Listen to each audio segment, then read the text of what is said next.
Bienvenue au labo des CIP. Bonjour à toutes et à tous.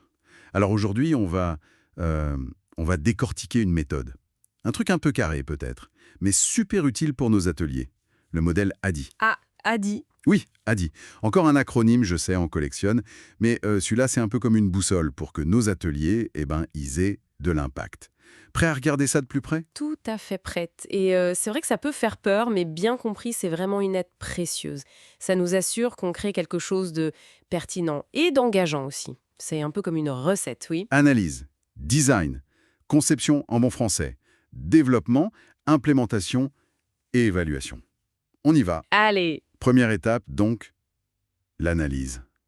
Là, c'est le moment de sortir sa casquette de détective. Pour qui on fait cet atelier au juste? exactement. Quels sont leurs vrais besoins, leurs attentes? C'est quoi leur niveau de départ, les compétences qu'ils veulent acquérir? C'est ça.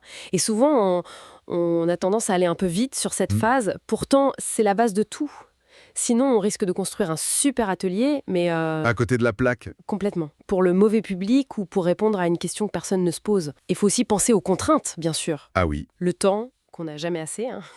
Le budget, les moyens matériels, et puis le format. Est-ce qu'on est en salle, à distance ou un mix des deux? Si on prend des demandeurs d'emploi, par exemple, analyser finement leur situation, leur aisance avec le numérique, leurs freins, c'est crucial pour pour pas... pas pédaler dans le vide. Voilà, c'est ça. D'accord. Donc une fois qu'on a bien analysé tout ça, on passe à l'étape 2, le design, la conception. Là, on devient un peu architecte, c'est ça? Exactement, on sort les pleins. On définit des objectifs, et il faut qu'ils soient clairs, mesurables, Observable. observables, oui. Par exemple, à la fin de l'atelier, la personne sera capable de rédiger un paragraphe d'accroche pour son CV, ou identifier 2 stratégies pour répondre à telle question en entretien. C'est tout à fait ça. Et ensuite, on structure. Comment on va organiser tout ça? En plusieurs parties. Quel type d'activité on va proposer? Ah oui, les activités. Faut que ça bouge un peu, non? Bah oui, pour que ça soit interactif, des jeux de rôle peut-être, des études de cas, des petits groupes de travail. On choisit aussi les outils. Est-ce qu'on a besoin de tableaux, de fiches, d'outils numériques? Et surtout, on pense déjà à l'évaluation. Déjà. Oui, bien sûr. Comment on va vérifier que les objectifs sont atteints? Une petite auto-évaluation, un quiz rapide, une mise en situation. Faut y penser dès maintenant, sinon on risque de finir l'atelier sans trop savoir si ça a vraiment servi. Penser méthodes actives, c'est clé. Des simulations d'entretien, par exemple, c'est très parlant. D'accord, je vois. Donc on a l'analyse, puis l'architecture, et après, logiquement, on construit.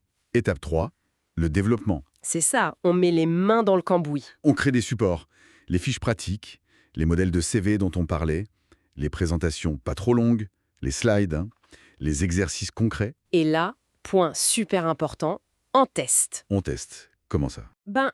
On fait une sorte de répétition générale. On essaie les activités, même rapidement, avec un ou deux collègues, ou si on peut, un petit groupe test. Pour voir si les consignes sont claires, si le timing est bon, si l'exercice fonctionne comme on l'imaginait. Ah oui, pour éviter les mauvaises surprises le jour J. Exactement. Ça permet d'ajuster le tir. Une consigne mal comprise, un exercice trop long ou trop court, ça arrive tout le temps si on n'a pas testé avant. Ça évite pas mal de stress, crois-moi. J'imagine. Bon, et une fois que tout est prêt et testé, on arrive à l'étape 4, l'implémentation. C'est le grand jour. Le moment du show. On anime l'atelier, on gère le groupe, l'énergie. Et on essaie de s'en tenir au plan. Oui et non. Il faut avoir son fil rouge, bien sûr, mais il faut surtout être flexible. Hmm. Animer, c'est pas lire un script. Il faut observer le groupe, sentir l'ambiance. Si on voit qu'un point bloque, on prend plus de temps. Si une activité fait un flop. On a un plan B. Voilà, toujours avoir un plan B. Ou savoir rebondir. Si une question intéressante arrive, même si elle n'était pas prévue, hop, on la prend. L'idée, c'est de s'adapter pour que ça reste pertinent et engageant pour eux, en temps réel. La participation active, c'est ça le but. D'accord. Flexibilité, le maître mot. Et enfin, la boucle est bouclée avec la dernière étape, numéro 5. L'évaluation. Ah oui, l'étape qu'on oublie parfois ou qu'on fait un peu vite. Alors, comment ça s'est passé finalement? Est-ce que les gens sont contents? Est-ce qu'ils ont appris quelque chose? On collecte les retours. Questionnaire, discussion. C'est ça, à chaud, juste à la fin, et peut-être à froid, quelque temps après. L'objectif, c'est pas juste de savoir si on a été bon ou mauvais, c'est d'apprendre. Pour s'améliorer. Exactement. Quels étaient les points forts? Qu'est-ce qui a moins bien marché? Pourquoi? Et est-ce que les objectifs qu'on avait fixés au début, en phase de design, est-ce qu'ils sont atteints? Et avec ces infos, on fait quoi? On ajuste. Pour le prochain atelier sur le même sujet, on saura quoi garder, quoi modifier, quoi jeter. C'est un cycle en fait. L'évaluation d'aujourd'hui nourrit l'analyse de demain. C'est comme ça qu'on progresse. Donc en résumé, ADDI, c'est pas juste une contrainte administrative, c'est Un cadre. un cadre structurant mais qu'on peut adapter pour être sûr que nos ateliers répondent vraiment aux besoins et que l'apprentissage soit efficace et si possible simple. Une sorte de garde-fou pour rien oublier d'important. C'est tout à fait ça. Ça donne une structure, une colonne vertébrale claire de l'analyse des besoins jusqu'à l'évaluation et l'amélioration pour que nos ateliers fassent mouche, quoi. Bon, voilà qui est clair. Une belle structure, efficace. Merci pour cet éclairage, Ice. Ça nous donne une bonne base.